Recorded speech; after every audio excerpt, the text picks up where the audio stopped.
Then you go to the zoning board, you don't have a chance. What's that, Choice. The vacation.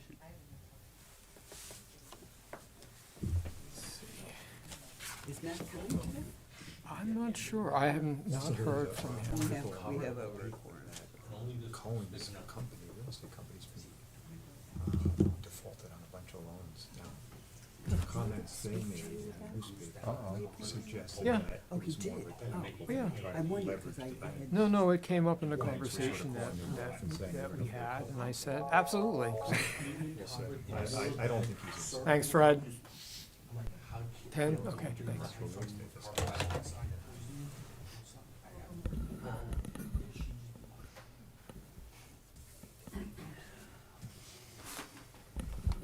Hello. What's up? It's been a while.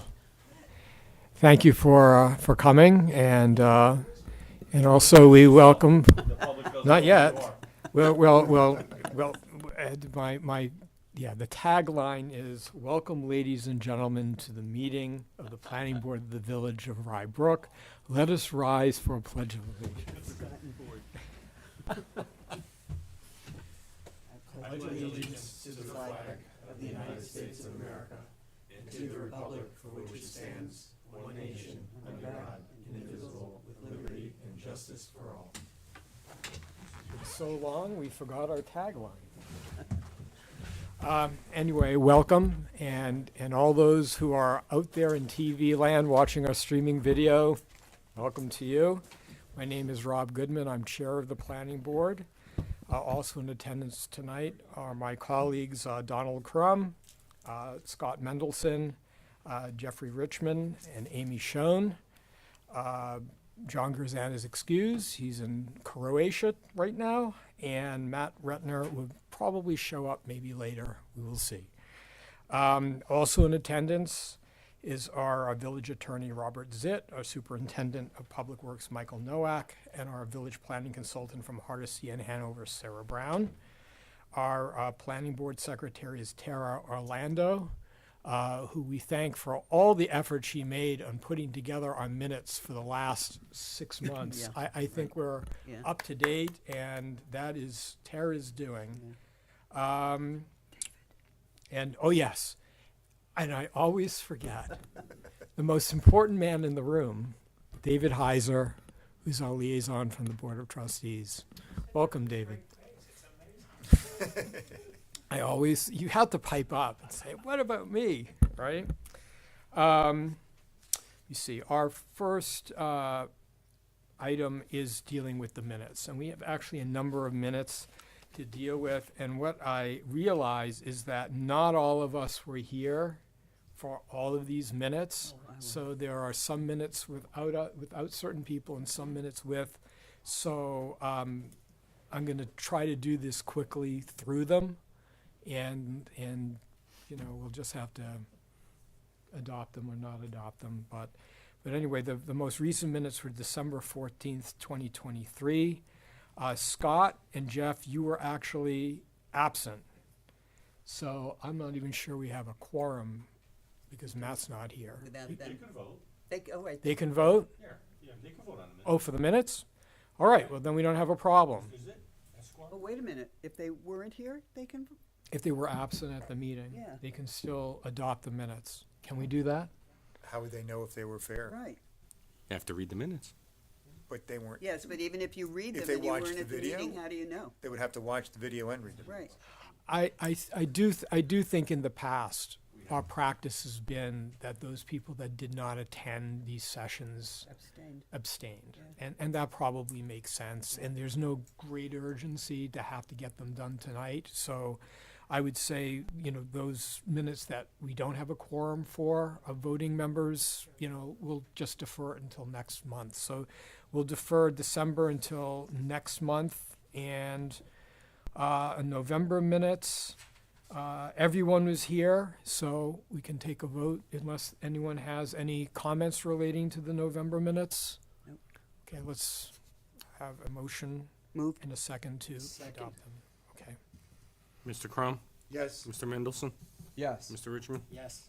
Ms. Schoen, Yes. Chairman Goodman. Yes. The October minutes, everyone was here, so I can have a motion and a second to adopt those minutes. Second. Mr. Crum, Aye. Mr. Mendelson, Yes. Mr. Richmond, Yes. Michonne, Yes. Chairman Goodman. Yes. Okay, this is the September 2023 minutes. John wasn't here and Matt wasn't September here. 14th. September 14th, 2023. John wasn't here, Matt wasn't here, everyone else was here, so we can have a motion in a second. Second. Mr. Crum, Yes. Mr. Mendelson, Yes. Mr. Richmond, Yes. Michonne, Yes. Chairman Goodman. Yes. The July 13th, 2023 minutes, again, Scott and Matt weren't here, but so it's, I think we haven't have enough people, so, okay. Moved. Second. Oh, John isn't here. Oh, he So- wasn't here? Yeah, he would, no, he's not here now. So it's just me, Don, okay, we can Yeah, still do we it. can. We can still do it. Go for it. All right. I Motion is reiterate, second. moved. Second. So Amy, motion, Jeff Richmond, second. Yes. Thank you. Mr. Crum, Yes. Mr. Mendelson, Abstain. Mr. Richmond, Yes. Michonne, Yes. Chairman Goodman. Yes, So that's a no. Yeah. That's passed. It's good. 4. we have 4. Oh, I'm sorry. Yes, Yeah, that's I right. That's right. Yes, yes, Thought I yes. Sorry. counted beforehand. Yep, yep, yep, yep. No, I was sorry. Yes. And our last minutes is June 8th, 2023. John wasn't here, Don wasn't here, Matt wasn't here, but That leaves 4. We don't that have- still leaves 4. Yeah, but there's only 3 of us here that were here. Well, I'm here, Scott's here, Jeff I'm here. and Oh. Amy, 4. so we have It's 4. Moved. All You right. did the same thing. Motion, Moved. motion is second. Second. So Amy and Jeff Richmond. Mr. Crum, Tag team for the night. Abstain. Mr. Mendelson, Yes. Mr. Richmond, Yes. Michonne, Yes. Chairman Goodman. Yes. Okay, we can actually do the December minutes now. You're here, Matt. Just come in, just in Sorry. time. Well, it wasn't for the easy. vote. Moved. Okay. Second. Okay, this is our December 14th, 2023 minutes. Again, now we have a quorum for those minutes, so motion in a second. Moved. Second. Okay. Mr. Crum, Yes. Mr. Mendelson, Abstain. Mr. Retner, Yes. Mr. Richmond, Abstain. Michonne, Yes. Chairman Goodman. Yes. Thank you. That was a lot Right. of reading to do. All right, well, we Enormous amount of reading All to right, do. all those minutes. got very it good. done. That's, yeah, Well, thanks again to Tara for doing that. yes. Now we're up to date, and it's actually going to be really important to be up to date because starting over the summer, we're going to get this huge project Yeah. from Doral Green. Yep. And it's going to be really important for us to keep track of the minutes so that we can review the minutes from the month before because I hope there'll be a lot of activity and it'll be really helpful for us to do that. So, good. Okay, our first and only application is 545 and a half Westchester Avenue.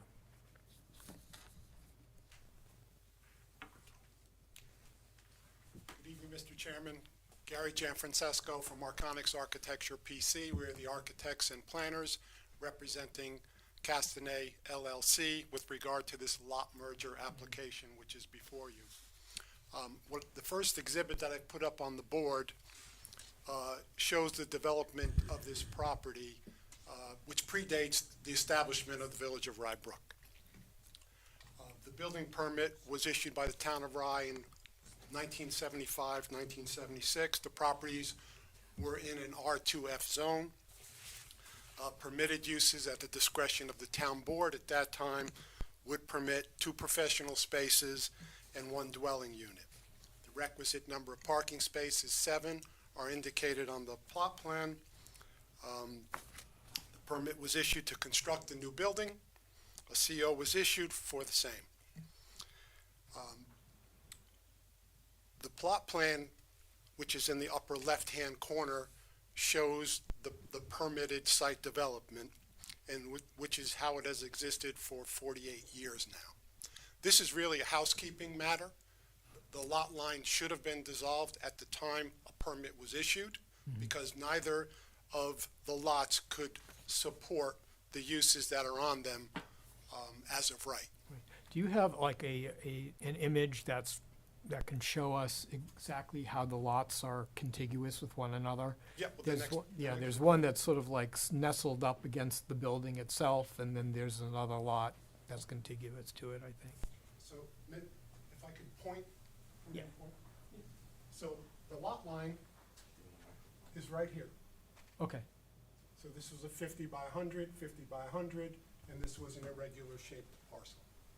okay, So it's that lot line yeah, which we are looking to dissolve. And okay. and the main purpose of this action is, currently I have 2 tax bills, but more importantly, I have 2 insurances. And the lot that just supports the parking is a very difficult thing to insure as a standalone. Right, right. So, from our perspective, nothing's going to change when you eliminate the lot line. It'll just represent the status quo and what should have been done, quite some time ago. Right, okay. Okay, Sarah, are there any planning issues with respect to this application? I saw your memo, but, No, we didn't have any planning issues. There was just a notation that's required by the subdivision law to be put on the plat, but that was it. okay. Board members, any questions for the applicant? Does it change, not that we're the zoning board, but does it change the zoning, having a combo? Does it allow you to do more with the combination lot than 2 lots? No, it just makes lawful the development that's on there, actually. Does it But take doesn't- away the half but from doesn't the it- address? No. Interesting, Takes away the 0 Hawthorne Avenue from the address. right, okay. All right, okay, what we'll do is, unless there are any other questions for you, Good question. any questions? Well, Donald asked about zoning. Does it change the setbacks at all? Because of what you're, Existing non-conforming. Or existing, the conforming depends on what it would, existing house, existing lot. I guess if you were building something new on it, Have to- then it would have to conform with the current setback regulations, but there's, Once No the change the there. lot line is removed, can you then separate it and sell it as a lot, a single lot? Honestly, I don't believe so, because the remnant parcel doesn't meet the I criteria. understand, no, that's not what I'm saying. I said if he eventually wants to sell off that piece, can you do that? Once we eliminate the line, it's one Okay. site development. are both lots owned by the same, was it one deed? No, It's 2 deeds? two deeds, Is it 2 owners? Same or owner. Same owner. same owner. same owner. Same owner. And the requirements are the same essentially for the dwelling and the residential part? The professional and the dwelling? I'm not How sure. many professionals are in the property There now? are 2 professional offices, Right. which were what was permitted, Right. and 1 apartment. And one apartment, okay. It's And in- and that won't change? It's the same zone, right? Correct. Okay, What caused this to happen now? Like, why is this application being made at this time? Well, frankly, it's to eliminate 2 tax bills Money. and 2 separate insurance policies. Money. I recently came in possession of the property. Oh, okay. And it came to light during the financing process. And it defied logic, but here we are. okay, Okay. got it. All right, well, we'll schedule a public hearing for this next month, have a quick vote on it, so that you can do what you need to do and eliminate these extra expenses that you've incurred. Sarah, you have the resolution? I do. Whereas an application has been submitted for approval of a subdivision lot merger involving the consolidation of the properties located at 545 and a half Westchester Avenue and 0 Hawthorne Avenue. Now therefore be it resolved, the Planning Board of the Village of Rybrook will hold a public hearing on May 9th, 2024, Village Hall, or in a virtual format that may be necessary depending on public health concerns. Be it further resolved that the applicant is hereby directed to comply with Section 25040 of the Village Code regarding notification of public hearings. Okay. Unless there are any comments regarding the resolution, can I have a motion and a second to adopt the resolution scheduling the hearing? Second. Mr. Crum, Yes. Mr. Mendelson, Yes. Mr. Ratner, Yes. Mr. Richmond, Yes. Ms. Schoen, Yes. Chairman Goodman. Yes. Thank you. Okay, Thank you we'll very see you much. next month. Thank you. See you Thank next you. month. Okay, our last item is a discussion item regarding this report and recommendation that has been hanging around for a while. Next one. And I've circulated it. I circulated it online, There's something. I think about a week or two ago. I haven't received any comments. I did receive John's comments, and he seemed to be okay with it. I really struggled with this with my colleagues, Sarah and Rob. I don't think there's a lot that we could. Use the mic? Okay. Yeah, I'm sorry. Everybody Yeah. remember to Yeah. come close. Yeah, we really sort of struggled with this in trying to come up with a sort of a framework for making some recommendations that could be helpful to the Board of Trustees. Essentially, it's a procedural institutional thing. It's really difficult to track what happened with the comprehensive plan back in 2014. I think the general consensus of the board was that it was a well-written plan. It laid out recommendations that were clear. The problem is that there was no really, I call it a tracking mechanism implemented at the time, so that it was possible to really track these recommendations through. And I gave an example of one in the report and recommendation to illustrate what the problem is. A very clear recommendation relating to zoning, which is an area that I think the village has a lot of authority over in terms of encouraging and discouraging types of development. There was a clear recommendation made by in the comprehensive plan. No idea what happened to it. So the bottom line was, I thought that it made sense for the Board of Trustees to at least consider maybe establishing a separate committee, a standing committee that would be that would look into these issues more carefully, and on a going forward basis, maybe try to come up with some institutional inserts to help track some major areas that we want to track, such as the results of zoning changes that have been made, results of procedural changes that may have been made. We don't know whether any of these changes have helped or hurt the community. There are no statistics taken regarding them. Our demographics are very old. I have no idea who's living in the village now. So we need to update that stuff. And I think it would be good to have a group of people who are interested in the village's development to be sort of seeing through this process on a more ongoing basis than every 10 years. So, Well, Any- go ahead. I just would like to commend you on the synopsis. I think it was really very good. And I think it from my point of view, it captured the sense of what I think the areas of agreement that we had as a board at our last meeting regarding this. And I think it got to the essentials, because I think we all agreed that as a guideline, the plan is really I think it's stellar. I always did think it was excellent. But this is needed. I believe this is needed. yeah, it's one of the stuff, and actually, Sarah, for you and your colleagues, I think it's, so this is an interesting issue to deal with. The tracking issue is a real serious problem. And a lot of money goes into developing these comprehensive plans. I think almost just as much in the way of resources has to go into helping villages figure out ways of identifying the variables they want to track and create institutional mechanisms to track it.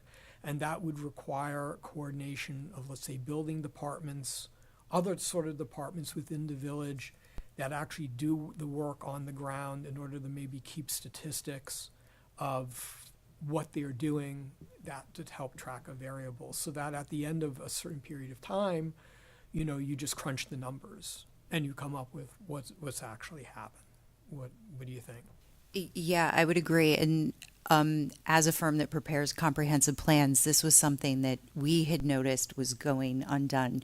You always talk about a comprehensive plan. You want it to be a living document. You don't want it to sit on the shelf. But it dies. And yeah, because it dies. And Neil Desai, my colleague, when he was doing the latest comprehensive plan that we worked on, he came up with how to do this matrix and to keep the tracking mechanism. And it's something that we're going to continue to recommend to any community that we do a comprehensive plan for, because it's not really an extra cost.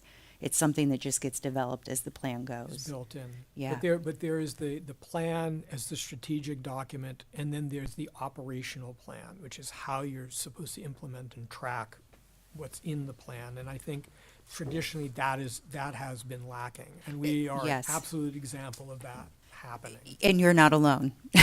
Right. Basically, everyone has the same issue with their comprehensive plan. Right.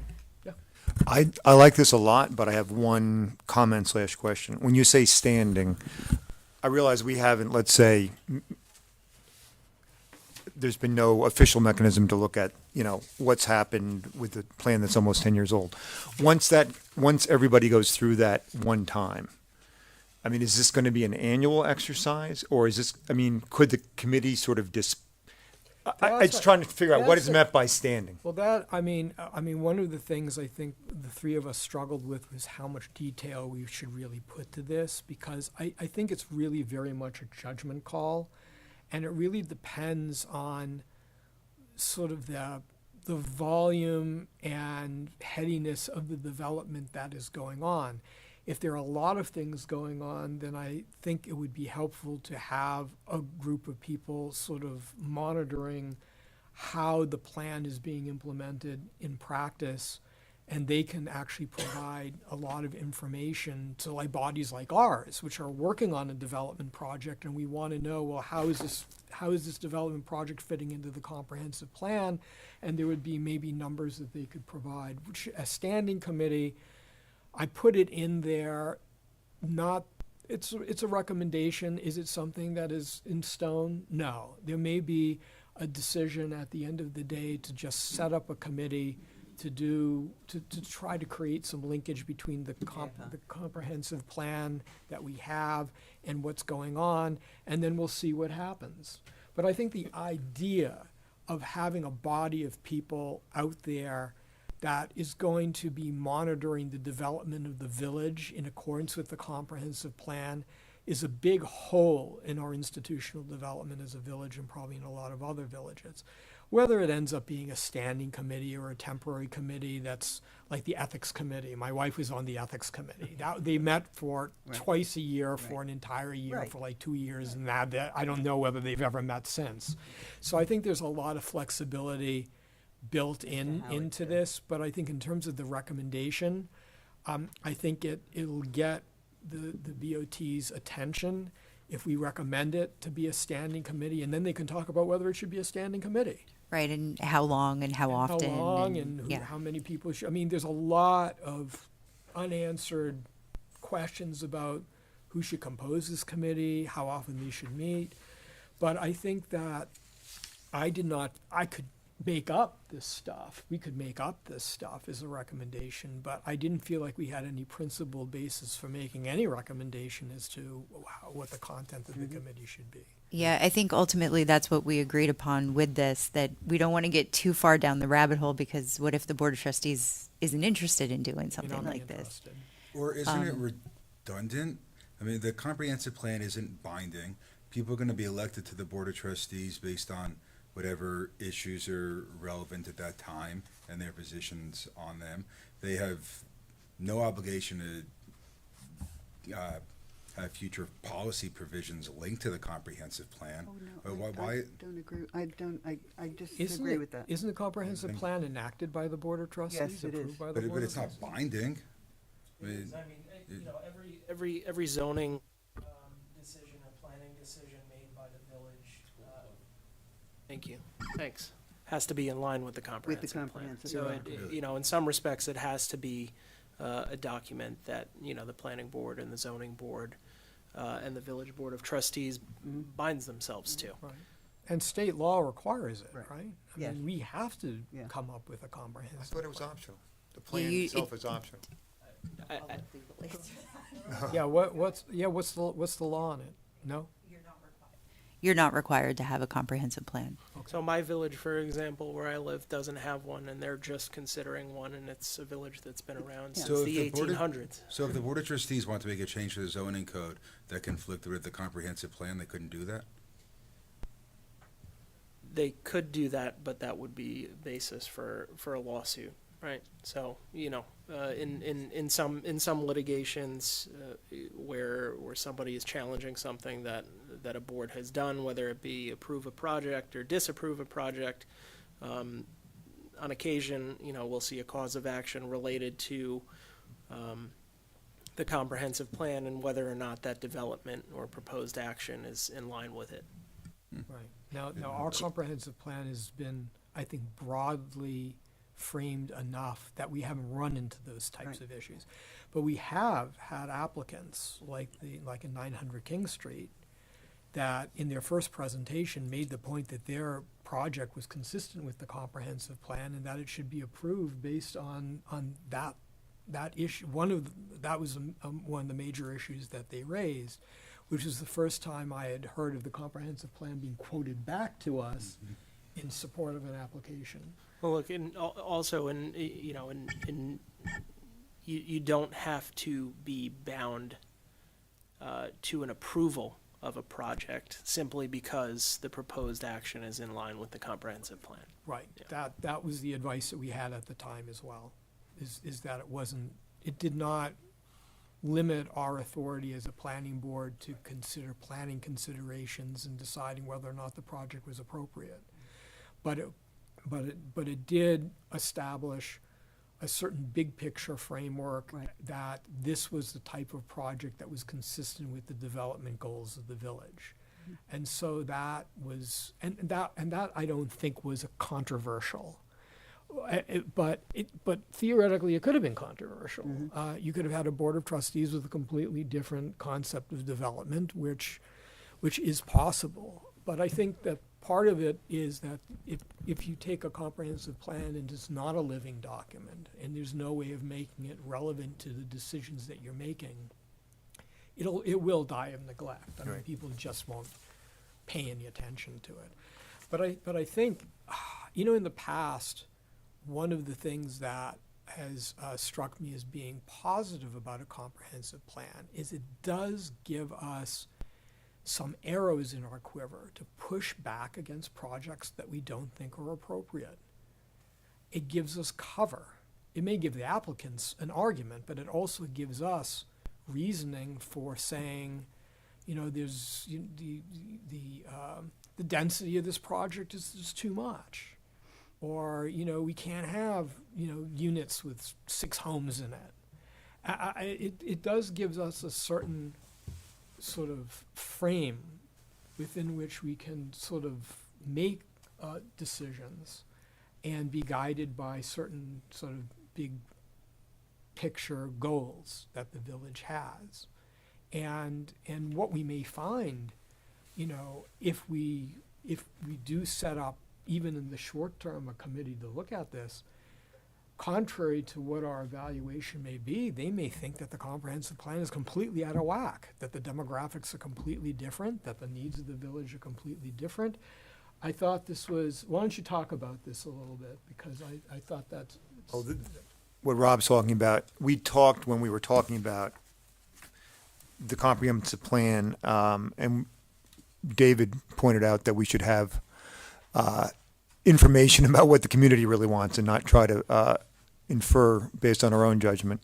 But what I noticed was Shelley Mayer, who's a New York State senator to New York State, not the federal, sent out a questionnaire a few months ago asking the same kind of questions that we were wrestling with, like what's your greatest concern? Is it flooding? Is it safety? Is it good jobs? Is it housing costs?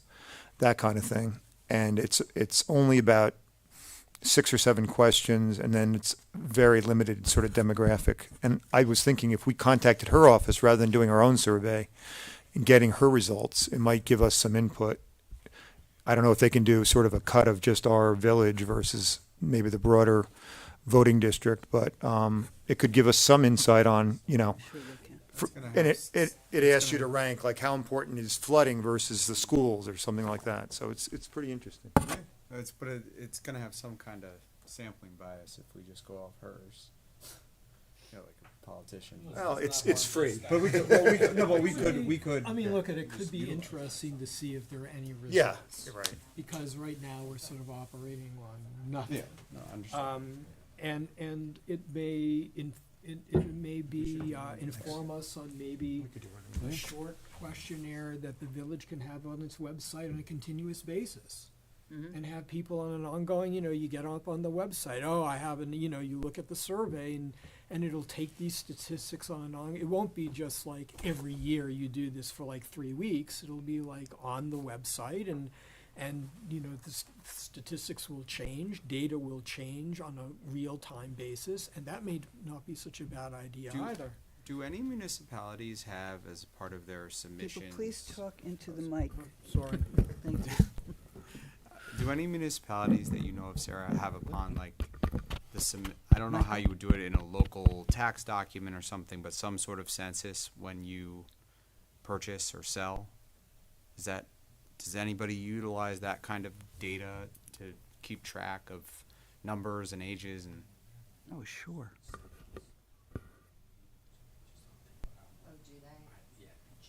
I'm sure they do. Because I see all the There- discharge compliance certificate, like each village is starting to, I'm seeing more and more of those, so I'm wondering if anybody does. I can't point to a specific example for sure, but Michael said that possibly Mamaroneck may do that on their website. Maybe. Because that would give us a lot of information if the people coming in, the people going out. Yeah. I mean, Mike, in the discussion we had, you mentioned that the village is actually sort of moving maybe in this direction, that there's some software. I don't know, maybe you can recapitulate. I don't want to. So the Let's building quote you. department is a few weeks away from going to a digital application platform and permitting process for all the permits, and multiple departments are going to be utilizing that program, but I'm not sure if these key factors can be tapped into any of that. I would need to know what those 4 or 5 items would be that the board may want to track. And I could ask the company to see if they'd be able to, on the back end, at least internally, you track something.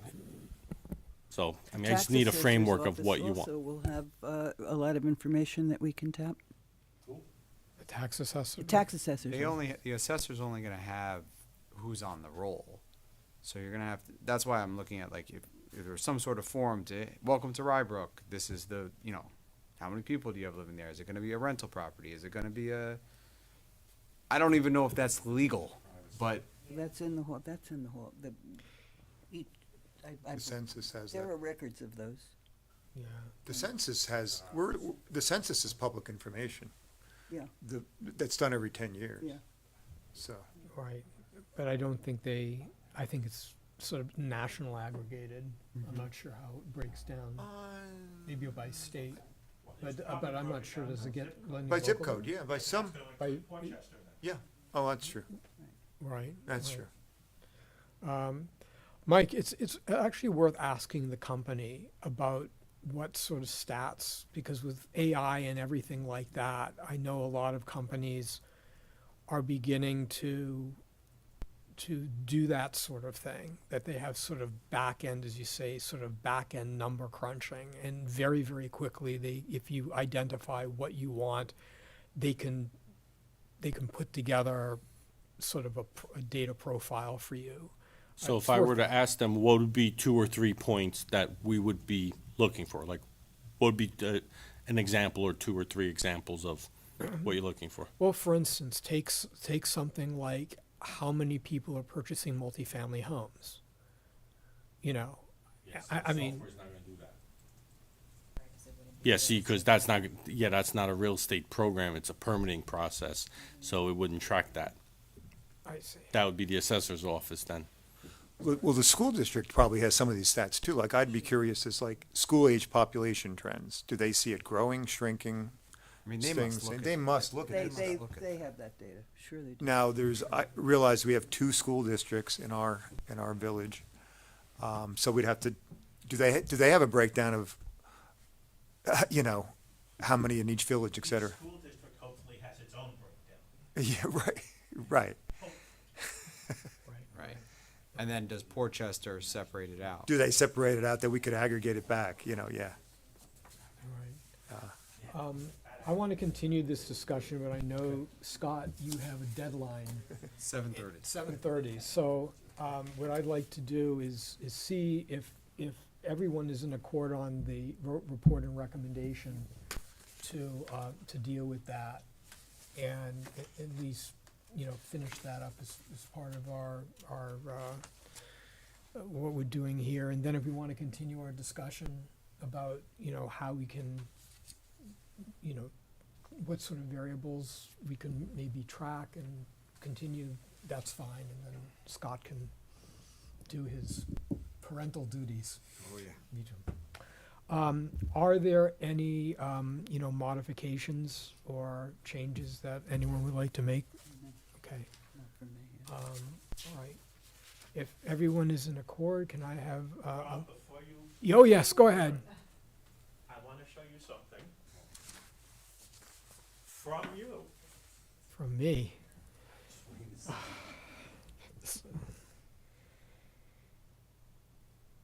Ah, okay. We have another discussion topic after we get through with this, which is the green building. Right. Right. That was That's from right. you. And that is, you're correct. And thank you, That's David, why I wore my for green shirt. making me eat my own words. Took the words Or right took the out of my words mouth. right out of my mouth, literally. And maybe you can explain it a little better too. But anyway, can I have a motion and a second to adopt the report and recommendation to the Board of Trustees? Second.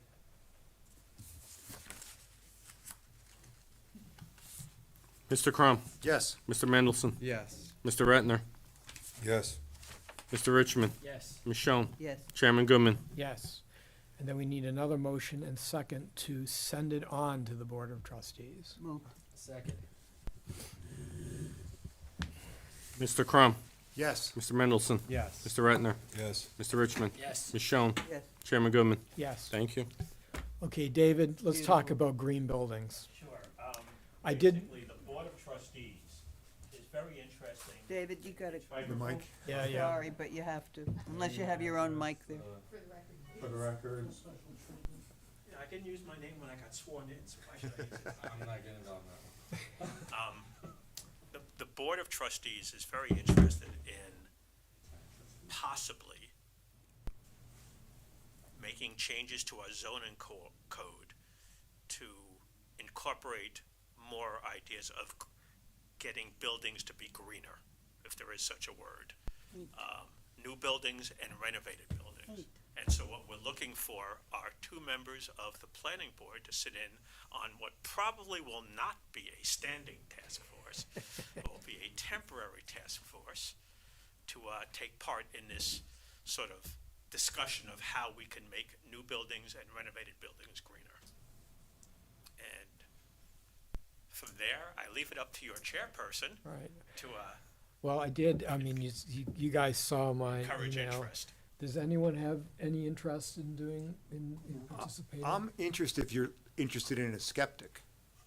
In other words, if you just want someone to rubber stamp it, I mean, I hate to use that word, but I have green credentials. In other words, I have 30 solar panels on my roof. I've driven a hybrid car for 18 years. I developed renewable energy plants for 20 years. But I'm also a skeptic in that I think one of our issues is affordability. I think some of these leads things, I was a private investor in a residential leads developer for a while, and I found out that it added costs and the market wasn't necessarily willing to pay for it. But that was a while ago. But that sounds like a very useful I think it's very useful. Piece of But information. I may want to make it, you know, so I don't want to like prejudge, but I'm not going to necessarily No, be, no, no, I'll be skeptical. Let me put it that way. I think the reason why the Board of Trustees is interested in establishing a committee is to evaluate whether or not this is something that the village should move into, which could be a decision not to. This is not my baby, to be Okay. honest with you. And so therefore, I can only tell you that I think input with somebody who is familiar with these issues would be invaluable. There you go. Right. This is not a fait accompli. No. Oh, no. Okay. No. We haven't And started it even in terms of the mindset of the board. As far as I know, it's not, Okay. unless they've done it behind my back, which you know, I get that. they are free to do. I think this is something that the mayor really feels strongly about. Strongly at looking or strongly at implementing? We have nothing to implement, so we are in the looking Okay. phase. I mean, I did read the memo that was prepared by the law firm, you know, doing a survey of what other communities had done or not done. But that's, But that, yeah, so that's, you're saying the extent of we it so have far. absolutely nothing to Okay. implement. Okay. At this point in time, it's all, Yeah. just A lot of chewing on this stuff ideas. is worrisome in a way. What's that? I said a lot of this, I believe a lot of it is a little worrisome in terms of heading in the direction of mandates, which take voluntarism out of it, and that disturbs me if that's a mindset going in. As far as I know, there is no mindset. Okay. This is All right, I'll take your literally, word for we're it. trying to Okay, figure it out, could maybe the be- code doesn't need to be changed at all.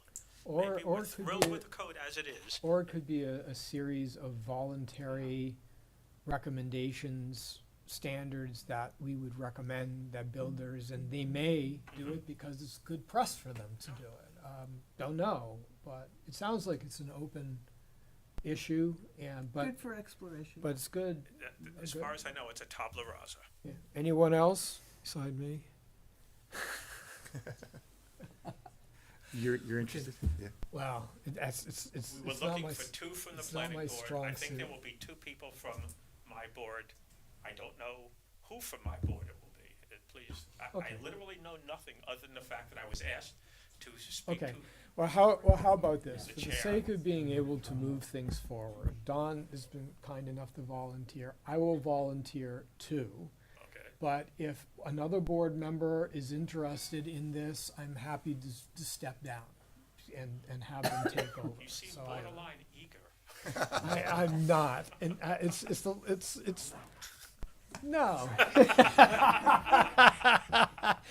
But I don't want to hold up the process. I understand. And I don't even know if any further thought since I sent you the original email has been given to this process. Because it's not been mentioned to me other than by, I think it was Chris said, oh, by the way, did anybody from the planning board volunteer? Right.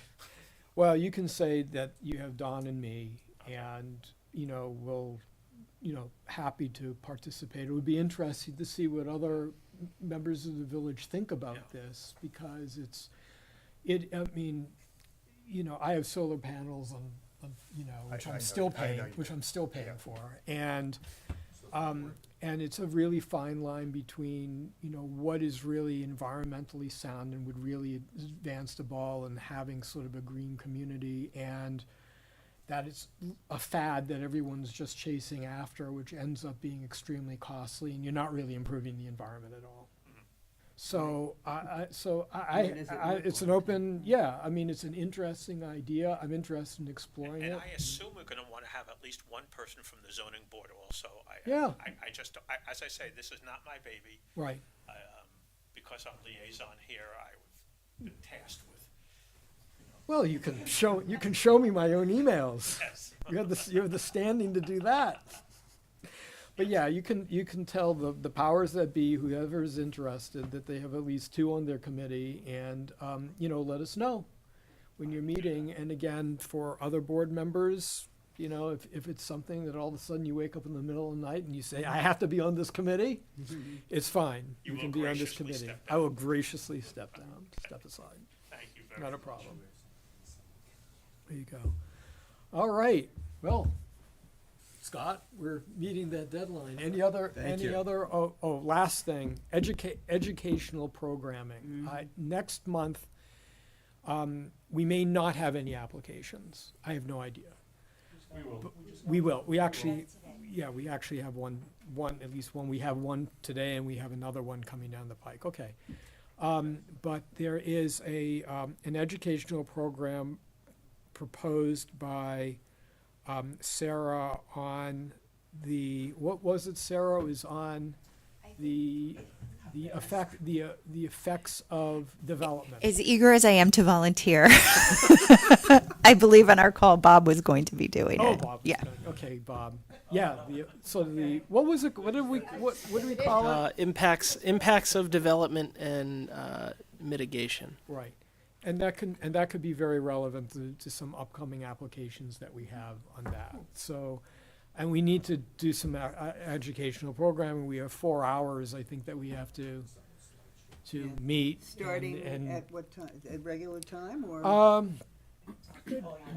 This is, I think we're putting the cart before the horse. I don't think the two applications we have, the one we're dealing with today is going to take like 5 minutes. Right. And then the next one, it's a public hearing. We have to schedule the public hearing for that. So, and we don't have any other discussions. So I think we can probably do it afterwards. It would start like around now, probably earlier, around 7 o'clock. And I think it would be, I think, Bob has some ideas of issues that he would like to deal with. And I think that would be very helpful to us. Right. Okay. Start at 6. Huh? I don't think so. I think we'll be able to do this within normal time. I think if we start at 6:30, I think we'll probably get through our applications within 45 minutes. And then training. And then the training. Yeah, and Which I would rather do than be even earlier, quite frankly. I in can only advance get of the out- training, I'd like to have a phone call, possibly. Oh, before the training? Yeah, Sure, absolutely. absolutely, okay. To me. Yeah, okay. Just to discuss what we would be discussing. Okay, got it. Can I put in one advertisement? Yeah. I went to the training that was suggested, Mike. No, there was a thing circulated, Westchester County of, I don't know, Board of Planners or something, offers training sessions. That's where we And I all went, had to go years okay, ago. I went to that, and it was really well done. It was 2 one-hour sessions. We could, I don't know if we'd want to go back to something like that, but like it was, We're there was doing like this because 30 people in a session. They were very well prepared. They were 1 hour each. Yeah. So I went to 2 one-hour sessions. Did you find them sort of like very relevant? Yeah. I went to one on explanation about flood planning, Oh, okay. how to review flood plans that are submitted by developers, and one on advanced planning techniques or whatever, which actually covered some about this when people want to come up with irregular lot sizes, and it was interesting. If you think it's relevant, the reason why we got away from that is that we found that these sessions were not helpful at all. Well, they were extremely repetitive to I begin see. with, and they I were see. mandated that we go. For somebody It's a like good me, starting point, but year yeah. after year after year to the same I believe thing, that, the yeah. same people saying the same thing. It was a prepared. There was like 8 sessions, but Yeah, I could see right. they probably That's what it don't is. Right. cover everything. And they over were again. not relevant to Rybrook at all. Yeah, some of them Rarely. were- I mean, were- Yeah, I once have in a no idea while, what the yes. next year I'm Once in a getting out while. of it. Yeah. Right. But yeah, okay. It's when Chris circulates those things, it's probably worth taking a look. Because, if we're doing all these educational sessions, I would say, well, we'll just wait for the educational sessions. But I mean, it's already the summer. I don't think we've even begun meeting our quota for this year. And the one usually takes place in the beginning of the year. They're probably already finished. There might only be one left. What is interesting though is you meet other planning board people and you talk to them about, like in the breaks, and you talk to them about what they're dealing with. And they're dealing with like Right. global warming, and the Hudson River estuary is raising, and they're trying to, the river communities are trying to figure out what to do, I'm not saying they're not Yeah. important. Yeah. Because in the beginning, when you're getting acclimated to being on a planning board, Right. you're learning about that's what me, it yeah. is. That's Yeah. when it's really, really good to go. Maybe send the new members like me, you know. Yeah. No, they could have changed their curriculum and it's probably something to probably take a gets look stale. at. But Yeah, after the yeah. 6th or 7th or 8th or 9th or 20th year, No, you yeah, get sick I of can it. see that, I can see that, Right. definitely. Okay, Would yeah. the world come to an end, I'm sorry, and I'm not trying to be facetious, if the Rybrook Planning Board ever said, let's get together with the Portchester Planning Board, relatively, Oh, you're No. kidding me. Well, this is the, have any common problems? We can watch our plans fight. that, look at, I think that would require some pre-planning for sure, you know, and there would have to be, I think, issues that we both could learn something from that could improve. And a willingness to do that. Yeah, I know one person on the Portchester Planning Board. right. Yeah, and they said I met one guy on there, and he said they're dealing with, for instance, talk about green buildings, they're dealing with flood control built into the rooftops of some of these new buildings. You know how we have the Coltex, what are they called, Coltex? Yep. In some of these city lots, they have a lot of, you know, they can't put Coltex in, so they build retention ponds on the roofs covered with green. And I mean, they're dealing with this in real time, so, I mean, not that that would be applicable to us necessarily, but, Well, it could, yeah. it's not, I mean, look, I think all of us are open to talk to anyone who wants to talk to us. And it's simply a matter of having an agenda that is actually going to be useful for both parties, because it's, Mention it to my friend, yeah, and look at, if you want to have them give me a call and we can chat and brainstorm about things that, you know, we're concerned about and things that they're concerned about, and, you know, use that as a sort of a starting point. Look, I think that development is regional, and so on that basis, it is sort of important for us to know what other communities are dealing with, particularly the Portchester community, which is our bedroom community. So I'm really open to it. So, you know, just, you know, if you want to, you know, email me the guy's name and I can reach out to him. Dr. Jesse Berkowitz, Okay. my Okay. husband lived on the Portchester side of Betsy Brown. Okay. Yeah, I mean, I'm happy to speak to him. I'm interested in what his thoughts are, and we can go from there. But I think it's a really good idea in principle. I think the issue is in the devil in the details sort of thing. It's like, are we really concerned about the same things, or is it so different that it's really not going to be that useful to us or them? Yeah, I don't know. Okay, worth a discussion though. Okay, we're all done. I guess a motion and a second to adjourn. Second. Aye. I- Thanks. Short and You guys sweet. did good.